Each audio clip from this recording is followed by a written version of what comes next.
Bon alors, ça fait un petit bout de temps déjà que j'ai la Blackmagic et que je l'utilise pour mes gros projets. Et un truc que je me suis rendu compte, c'est que depuis que je l'ai, j'ai fait une seule fois la mise à jour. Et depuis, je ne l'ai plus jamais refaite. Est-ce une erreur de ma part de ne pas avoir fait la mise à jour alors que Blackmagic en proposait une? Je me disais, ouais, c'est pas grave, ça ne change rien, j'utilise déjà l'appareil comme il faut, j'en ai pas vraiment besoin. Cependant, il y a une petite particularité avec cette nouvelle mise à jour dont je ne m'étais pas assez renseigné. Et aujourd'hui, je vais te dire c'est laquelle.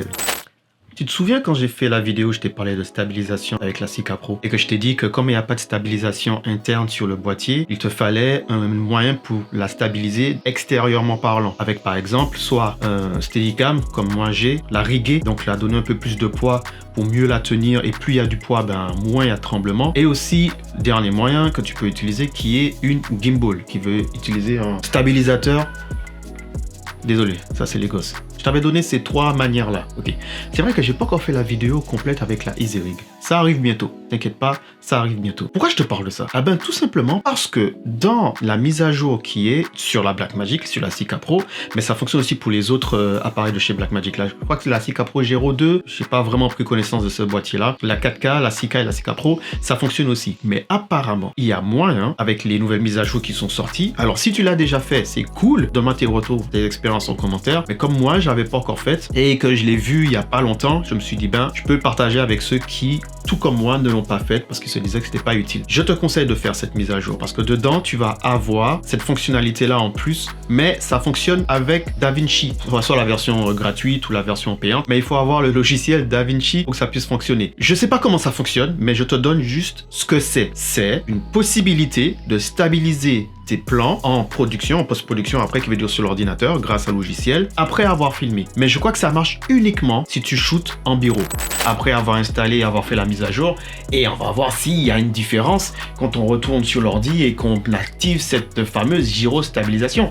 Est-ce que ça fonctionne vraiment? Si jamais tu rencontres des difficultés pour faire ta mise à jour et que tu trouves que c'est impossible à faire, voilà quelques petites recommandations, en tout cas qui ont fonctionné pour moi et j'espère que pour toi ça va fonctionner. Parce que quand tu cherches sur internet à faire la mise à jour de la dernière version de la Blackmagic, la version 8.1.2, un truc comme ça, tu vas pas trouver grand chose. Tu vas trouver des vidéos qui datent de 2 ans, de 4 ans. Et franchement, c'est le truc qui est le plus chiant par rapport à cette marque, à ce boîtier, c'est qu'il n'y a pas énormément de vidéos actuelles qui parlent de certaines choses dessus. Donc moi, j'ai eu des problèmes pour faire la mise à jour, clairement. J'ai eu des soucis pour faire la mise à jour. Je vais te les expliquer. C'est que j'ai fait tout ce qu'il y avait à faire. Télécharger les bonnes versions, j'ai téléchargé les bonnes versions des logiciels, je les ai installés. Mon Mac avait aussi les dernières versions de logiciels et tout était bon. Mais il y a juste quelques petits points qu'il faut que tu notifies afin que ça puisse peut-être.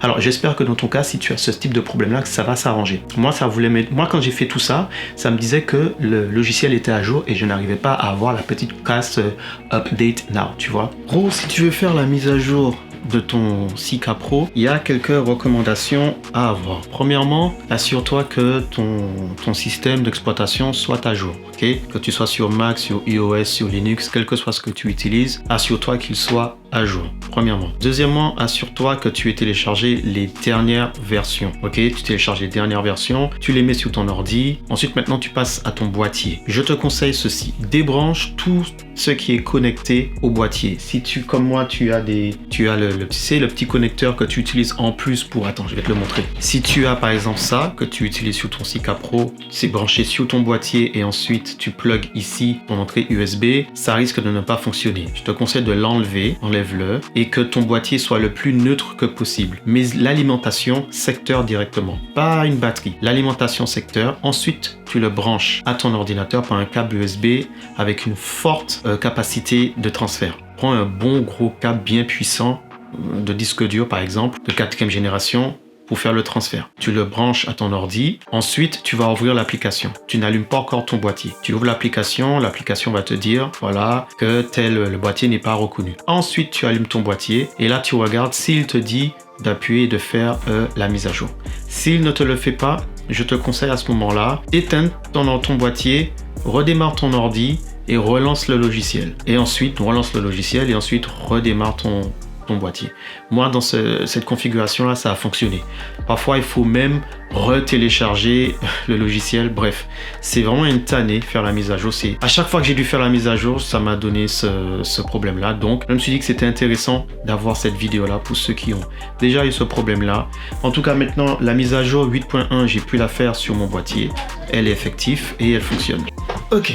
Bon, après avoir fait ta mise à jour, maintenant c'est bon, tu as la mise à jour, tu as la bonne version sur ton Sika Pro, il manque plus qu'à tester. Donc ce qu'on va faire, on va aller tester quelques petites images, voilà, tout simplement. Et on va voir si cette gyrostabilisation là, ça fonctionne bien.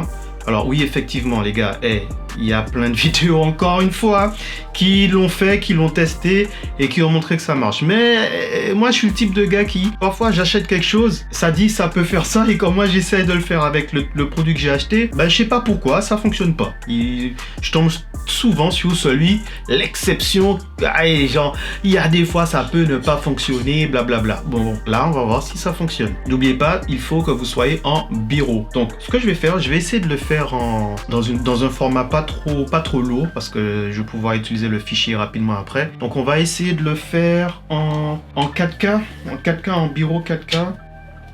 Juste pour confirmer cela. Ok, voilà. Le but vraiment c'est pas d'avoir une bête d'image, hein. Un truc de ouf. Ok. Mais c'est vraiment de voir si la gyrostabilisation, comment elle fonctionne. Ok, on va éteindre tout ça. Et on passe directement sur le logiciel pour voir si on a la gyrostabilisation avec un fichier 4K. Alors si en résolution 4K on a une très bonne si on a un très bon traitement du fichier en bureau, en 4K, gyrostabilisation, ça fonctionne bien sur le logiciel, tu te dis qu'en 6K, avec tous les paramètres que tu vas mettre en place, qui veut dire la bonne carte ou le bon disque dur, voilà, bonne ouverture, bref, toutes tes métadonnées, tous tes réglages, que ça fonctionnera aussi. Si en 4K ça fonctionne, en 6K ce sera encore mieux. Ok, donc je vais pas faire le test parce que la vidéo va être vraiment trop longue et on va voir ça tout de suite et puis on tirera une conclusion. Est-ce que c'est utile ou pas? À voir. En tout cas, est-ce que ça me sera utile plutôt? Pas est-ce que c'est utile. Je pense que c'est utile, mais est-ce que ça me sera utile? On va voir.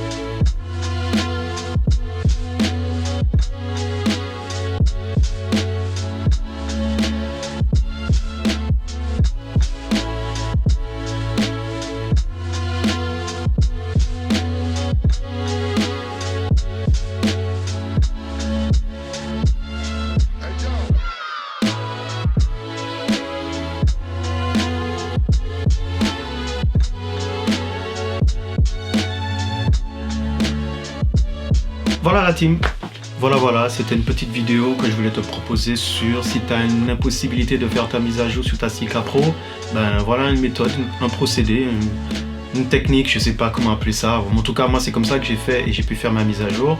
Et ensuite, j'ai testé pour voir si la gyrostabilisation fonctionnait vraiment sur mon boîtier. Et oui, ça fonctionne. Alors les images, elles sont très rapides, hein, parce que j'ai vraiment, c'est pas un gros test, c'est vraiment c'est un petit check-up, tu vois. C'est vraiment un petit check-up rapide pour voir est-ce que ça fonctionne. Donc voilà, les images sont pas très longues. Je les ai pas fait sur un gros projet. Je fais vraiment des petites images. Donc je te montre le avant, après, avant, sans la gyro, avec la gyro, voilà. Désolé, l'ordi il est un peu lent, je l'ai fait sur l'autre Mac, donc celui-là il rame un peu. Donc les images sont pas vraiment ouf, mais au moins c'était juste pour vérifier, voilà, c'était pour faire une vérification si ça fonctionne vraiment sur mon boîtier d'avoir la gyro. Ok, donc là maintenant que c'est fait, alors il te manque plus qu'à aller, hein, tester, fais-le sur un projet. Donc tu peux être tranquille, tu peux filmer à main levée, dès que tu filmes en bureau.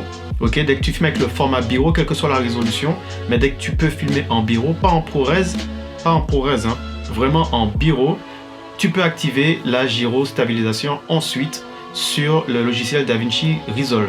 Mais il faut avoir l'une des dernières versions. Petit truc à savoir, si tu utilises un objectif qui est stabilisé, je te conseille de désactiver la stabilisation de cet objectif-là. C'est juste une info que j'ai pris en regardant d'autres vidéos, donc je me dis, je te la mets aussi dedans, on sait jamais. Ça peut potentiellement parasiter la gyro si tu as l'objectif qui est stabilisé et que tu shootes en bureau et qu'ensuite tu veux le mettre. Bref, en gros, si... désactive-le tout simplement, ou sinon laisse activer celui de ton objectif et tu n'auras pas forcément besoin de la gyrostabilisation. Bref, t'as capté, c'est l'un ou l'autre apparemment. Ok, donc sur ce, la Flow Family, merci d'avoir suivi cette vidéo. Nous sommes maintenant passés à 600 abonnés, franchement merci. Il y en a parmi vous qui regardent les vidéos et qui ne s'abonnent pas. Hey, qu'est-ce que ça veut dire ça? C'est pas bien, hein? Pas bien, faut s'abonner les gars, allez, parce que le but c'est d'arriver à 1000 abonnés avant la fin de l'année. C'est un objectif que je me suis lancé il y a quelques mois déjà, et ça je vais vraiment atteindre. Je veux vraiment voir si je suis capable de développer des projets, des vidéos, de vous emmener avec moi dans mon univers et un petit peu dans cette vision que j'ai du métier, pas seulement en faisant du tech mais aussi en parlant de tout et de rien, c'est vrai, mais voilà, ça me fait plaisir de le faire et de le partager avec vous, et ça me permet de me motiver, ça m'encourage, et ça peut peut-être t'encourager toi si tu veux te lancer dans le milieu ou une chaîne YouTube. Bref, quel que soit ce que tu veux faire pour savoir comment utiliser ton boîtier, voilà, ici tu trouveras sur le GH5, sur le Sony A7R III et sur la Sika Pro, et comme stabilisateur le RS3 de chez DJI et le Ronin M. Voilà, parce que c'est ce que j'ai comme matériel, et je te dis à la prochaine et n'oublie pas de t'abonner, et sur ce, peace, on se voit à la next vidéo.